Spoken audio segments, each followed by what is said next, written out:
뭐 술과 소리의 결합이라고 해두죠. 강하늘 씨께 바로 그 점에서 여쭤보고 싶은데 사실 놀라운 부분이 그겁니다. 이렇게 시를 우리가 읽는다고 하면 일반적으로 시를 낭송하게 되면 약간 우리의 꾸며진 목소리가 들어가게 되는 경우가 많습니다. 왜냐하면 더군다나 이게 윤동주 씨기 때문에.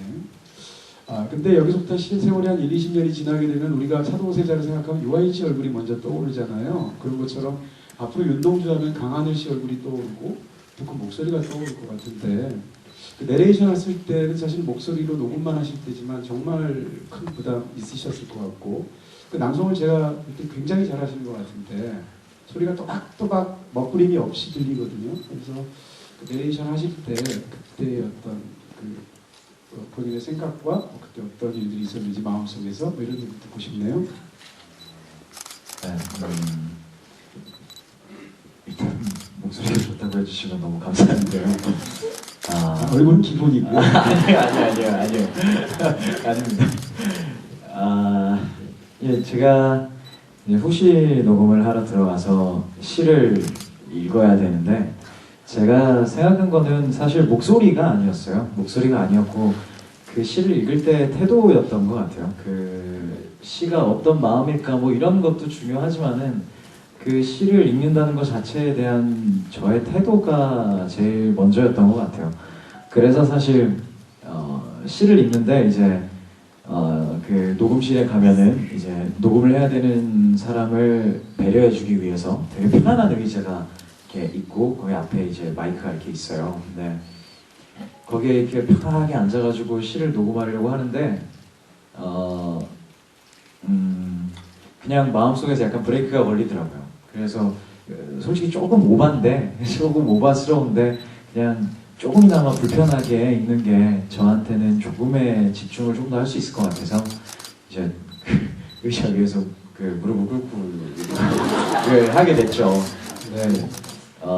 그렇게 했던 저는 그 목소리나 이런 것보다는 그 태도가 제일 먼저 신경이 쓰였고 그게 제일 부담이 됐던 거였고요. 그리고 아까 시에 대한 시 낭독에 대해서 말씀해 주셨는데 제가 해롤드 앤 모드라는 연극을 한 편 했었어요. 근데 거기서 박정자 선생님, 연극 배우 박정자 선생님과 같이 했었는데 박정자 선생님이 만드신 시 낭독 프로젝트가 있어요. 네, 그거를 그때 당시에 제가 들었었는데 그걸 들으면서 든 생각은 정말 말씀하신 대로 많은 시 낭독이 뭔가 꾸며진 듯한 이 시를 어떻게 해서든 표현하겠다는 어떤 의지가 담겨 있는 시 낭독이 되게 많거든요. 제가 박정자 선생님의 시 낭독하신 거를 들으면서 진짜 박정자 선생님은 아무렇지 않게 그 나의 목소리로 더 많은 걸 표현하는 거를 절제하시고 그거는 듣는 사람의 입장으로 남겨주시더라고요. 근데 저는 그 시 낭독을 들으면서 그때 당시에 느꼈던 게 있었어요. 시라는 게 참 사실 시라는 거는 글로 써져 있는 거잖아요. 이 글을 어떻게 받아들이냐는 이제 그 시를 보고 아니면 머릿속으로 생각하는 사람들의 몫인데 시 낭독이라고 해서 다르지 않을 거라고 생각을 했었어요. 근데 그때 바뀌었던 그 시 낭독에 대한 이해랑 어떤 생각들이 운 좋게 그 후로 만난 이제 동주라는 작품에서 시 낭독을 할 때 많이 도움이 됐던 것 같아요. 네. 다들 진짜 순전하시네요. 네, 제가 조금만 말해드리겠습니다. 네.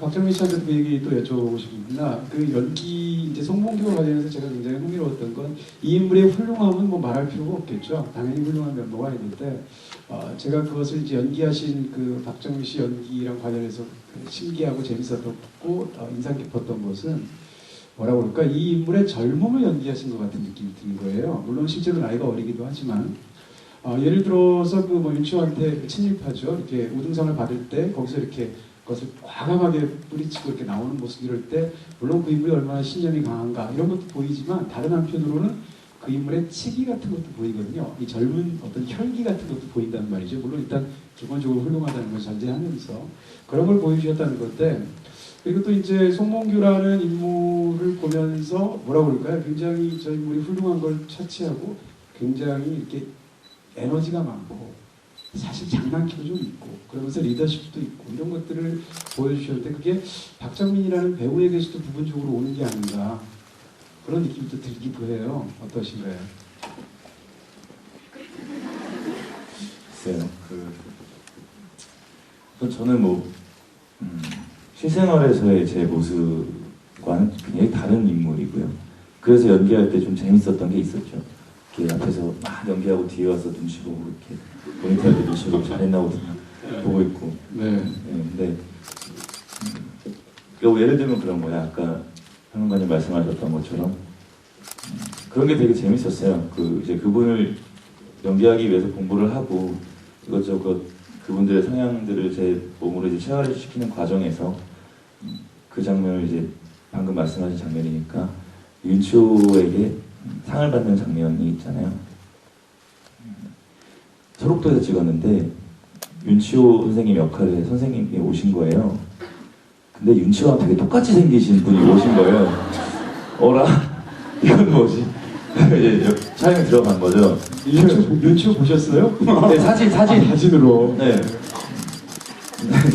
옆에서 우등상장, 송몽규 막 이렇게 나오는데 이제 제가 올라가서 이렇게 보는데 너무 윤치호니까 상장을 이렇게 주는데 원래 지문에는 그냥 상장을 받아서 나가다가 대동아 남양 정도라는 그걸 보고 던지고 나간다 이 정도의 지문이었는데 제가 그걸 이렇게 보고 되게 받기가 싫은 거죠. 그 상장에. 그래서 가만히 보고 있었던 거예요. 그러니까 이분도 표정이 안 좋아지고 그러니까 내가 주는데 왜 안 받지? 이런 표정으로 또 이렇게 근데 받아야 이제 이야기는 진행이 되니 이렇게 받았죠. 두 손으로 받고 하는데 이분이 기분이 나쁘셨는지 이제 부상을 한 손으로 주시더라고요. 어라 이거 봐라 하고서 한 손으로 받아서 나오는 거죠. 이게 지지 않기 위해서. 네. 근데 이제 대동아 남양경도라는 아주 말도 안 되는 이론의 일본의 군국주의의 어떤 그 대동아 공영권에 이 반영된 그 책을 선물로 주니까 에이 하고 던지고 나간 거죠. 근데 그런 그냥 저도 모르는 어떤 행동들을 할 때 내가 지금 이분을 공부하다 보니 이분을 연기하는 게 되게 재밌구나 라는 게 느껴졌었어요. 저는 기본적으로 그런 사람은 아닌데 리더십도 없고요. 뭔가 이렇게 의식 있는 인간도 아니고 훌륭한 인간이 아니에요 기본적으로. 근데 맞잖아요. 올해 한 10년 봤으니까 알 거 아니야, 그죠? 네, 근데 그렇기 때문에 그 연기도 되게 재밌었어요. 그리고 도움도 많이 받은 것 같고요. 이 작품을 만나는 것은.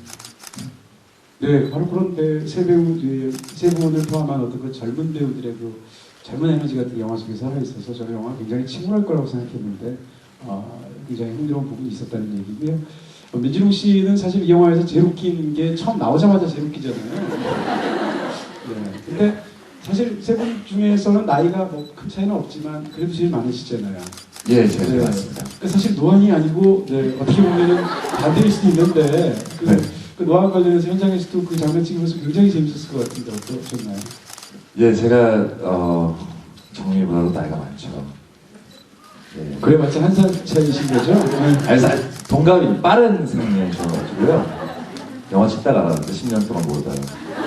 네, 근데 그 장면이 감독님이 그 전날까지 말씀이 없으시다가 갑자기 저희끼리 하는 걸 보시더니 정민이한테 짐을 싸면서 조금 정민이가 또 이렇게 불쑥 나온 부분이기도 한데 노래를 흥얼흥얼 부르니까 그거 좋다 한번 가보자 했는데 저도 밖에서 이렇게 있다가 들어가는데 그 노래 소리에 맞춰서 저도 모르게 이제 고개를 이렇게 흔들게 됐던 건데 그 장면이 어떻게 운 좋게 딱 찍히게 돼가지고 좀 잘 살았던 것 같지 않나 싶습니다. 네네. 이거 되게 디테일한 고증이거든요. 그 시대에 1등 하던 노래예요. 제 개사에서 부른 노래예요. 근데 제가 감독님 그 노래를 부르면 안 되겠습니까 하니까 저작권에 걸릴 수 있기 때문에 개사를 해서 불러서 되게 애매하게 해서 불렀던 기억이 있네요. 쓸데없는 말이었습니다. 이상입니다. 아니 발표된 지 50년 지나면 저작권 문제 없지 않나요? 사실 영화를 찍다 보면요, 알게 모르게 그 저작권 침해를 하게 되는 경우가 있어요. 그래서 그거에 경기 걸려가지고. 감독님이 시작을 제작자로 시작을 하셔서 예전에 그 간첩이쪽이라는 영화를 제가 제작을 했는데 그때 애국가가 저작권에 걸렸어요. 그래서 이게 애국가가 지금 맨손됐지? 그랬던 기억이 있었어가지고 혹시 이제 잘 이렇게 확인 안 됐을 때는 일부러 조금씩 이제 그러긴 하죠. 예. 그래서 뒤에 후렴을 이렇게 넣어라. 내가 이제 갖고 그걸 애매하게 해서 후렴 따라 해라 뭐 이렇게 그런 고충이 좀 있죠. 오늘 말씀하신 거 들으니까 영화 한 번 더 보고 싶은 생각이 자꾸 드는데요. 어떻게 영화에 반영되는지. 저는 사실 뭐 끝도 없이 여쭤보고 싶은데 많이 궁금하실 테니까 마지막으로 감독님께 하나만 더 여쭤보고 질문들이 마이크를 드리도록 하겠습니다.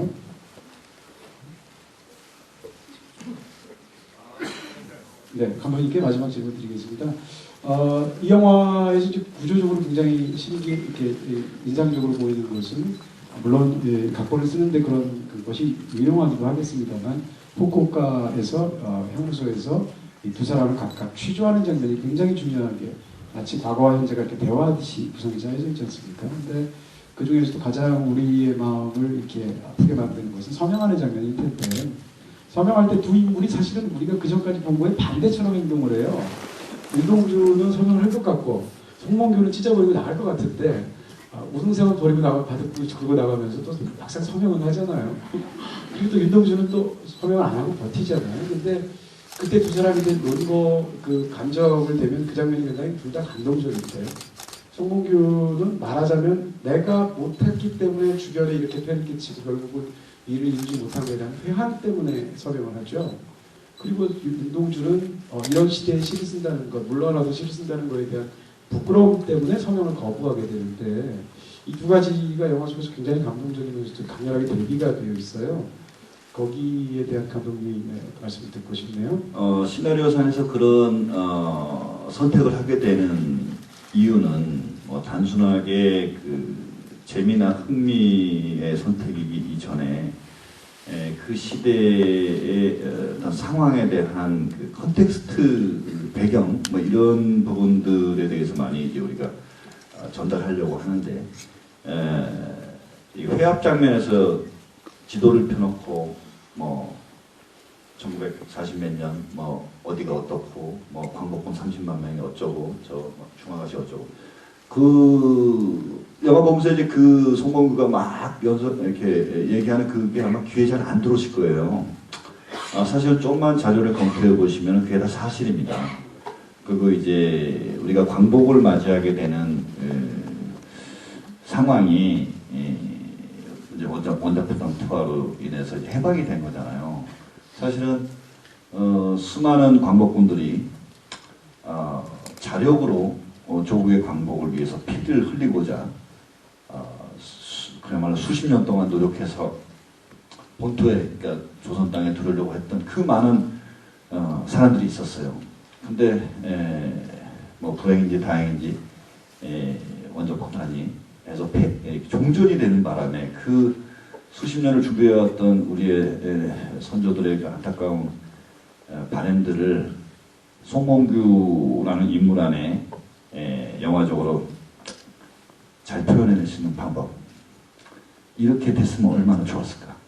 이 대사 하나를 집어넣기 위해서 그런 서명을 쓰게 되는 선택을 하게 되는 거죠. 그러니까 서명을 하냐 안 하냐가 중요한 게 아니라 이 사람이 왜 하는 연구를 했고 시나리오의 그 왜를 자세하게 설명하면 이제 영화 보다가 다 주무시니까 극장 와서 주무시게 안 되니까 이제 그런 영화적인 장치로 그런 선택을 하게 되는 거죠. 그래서 이 영화를 뭐 보시고 혹시 이제 기회가 되시면 한 번 더 보시면은 훨씬 더 그 많은 정보를 알게 되고 좀만 인터넷을 뒤지면은 이 1943년도, 44년도의 시대적 상황 그리고 그때 피 흘리고 땀 흘렸던 사람들에 대한 의지와 신념에 대해서 조금만 아시면은 송몽규는 그 서명을 하는 그 선택이 얼마나 한스럽고 괴로워서 하는가가 아마 제가 설명하지 않아도 충분히 느낄 수 있는 그런 장면이어서 그렇게 반영하려고 한 겁니다. 자, 뭐 저는 더 여쭤보고 싶지만 여러분들께 이제 마이크를 드리도록 하겠습니다. 궁금하신 분 있으시면 이렇게 그 질문을 한 가지씩만 해주시면 감사하겠습니다. 네, 뭐 만들어 가서 질문이 있다고 만들어까지 오셨는데 제 질문 있다고 하신 분. 네. 동주는 청각적이라면 저분은 시각적이네요. 안녕하세요. 제가 저번에도 질문 드렸었었는데 이번에 또 이렇게 질문하게 돼서 정말 영광입니다. 이번에 제가 질문하고 싶었던 거는 고증이 어느 정도 이게 바탕이 된 영화다 보니까 고증에 대한 관련돼서 질문 드리고 싶은데 이 형무소에서 옷이 동주가 입은 이 형무소에서 입은 그 교도소 복이 점점 갈수록 해지잖아요. 저는 보면서 해지는 부분을 봤거든요. 근데 왼쪽에만 구멍이 송송 뚫려 있는 부분이 원래 고증에서 그 동주 어머니가 이게 수의를 받고 여기 구멍이 왼쪽에만 송송 뚫려 있었다 그런 거인데 그런 디테일을 살리시려고 노력을 하신 건지 그리고 그런 데에서 의미를 두신 게 있다면 어떤 의미를 두신 건지와 몇 번 보셨어요? 저 한 8번 9번 본 것 같아요. 그래서 이런 디테일한 부분들을 더 알려주고 싶다면 뭐가 있는지가 궁금하고 또 이준익 감독님 오늘 인터뷰도 제가 읽고 왔거든요. 그랬는데 이준익 감독님이 이게 동주 영화가 잘 돼서 너무 기쁘지만 그 윤동주의 시와 송몽규라는 캐릭터에 좀 사람들이 초점 맞추고 있는 것 같다. 나는 그 송몽규와 윤동주의 그 젊었던 그분들의 사상을 좀 더 초점 맞고 싶다라고 하셨던 거를 봤거든요. 그렇다면 그걸 어떻게 정의 내려주실 수 있는지. 일단 그 고증과 관련해서는요, 저의 몫이 아니라 이 영화에 참여했던 스태프들의 몫입니다. 죄수복과 관련해서는 의상 팀장이 그걸 어머니의 그런 수위까지도 다 감안해서 한 것이고, 다른 고증과 관련해서는 예를 들어 미술팀 같은 경우에 아우의 인상화라는 그 시가 나올 때 동생한테 책을 주잖아요. 호박꽃처럼. 호박꽃처럼도 고증이지만 그 앞에 책상 앞에 이렇게 책꽂이에 꽂혀있는 책들 있잖아요. 책 제목들 전부 다 고증이에요. 깜짝 놀라실 거예요 아마. 그리고 뭐 여기 L자 마크 리트렉처 이것이 계속 문과대학이라는 것이 계속立교대까지 이어지고 뭐 단축뿐이 아니라 뭐 이루 말할 수 없이 고증이 많아요. 그래서 대한민국의 영화를 찍는 스태프들의 그 열정과 수준이 거의 세계 최고 수준입니다. 물론 저예산 영화이긴 하지만 돈으로 해결할 것이 아니라 정말 우리가 땀으로 몸으로 노력으로 채워나가는 것들을 8번이나 보시고 발견해 주신 거 진심으로 감사드립니다. 사실 이런 걸 설명할 기회가 별로 없거든요. 또 이 설명 하시니까 9번째 보실 것 같아요. 한 번 더 확인하시려고. 질문하실 분 계신가요? 마지막 두 번째 질문 네. 아까 하나 더 하셨는데 예를 들어서 이제 이 영화가 이제 어떤 지향점을 갖고 있느냐 윤도재 씨나 송몽규의 발견에 멈추는 것이 아니라 그 다음에 뭐가 있느냐를 물어보셨는데 사실 이 영화 찍은 목적은 거기에 있습니다. 우리는 지난 70년 동안 식민지 시대의 피해 국가로서의 그 억울함, 하소연 이것만 반복해 왔어요.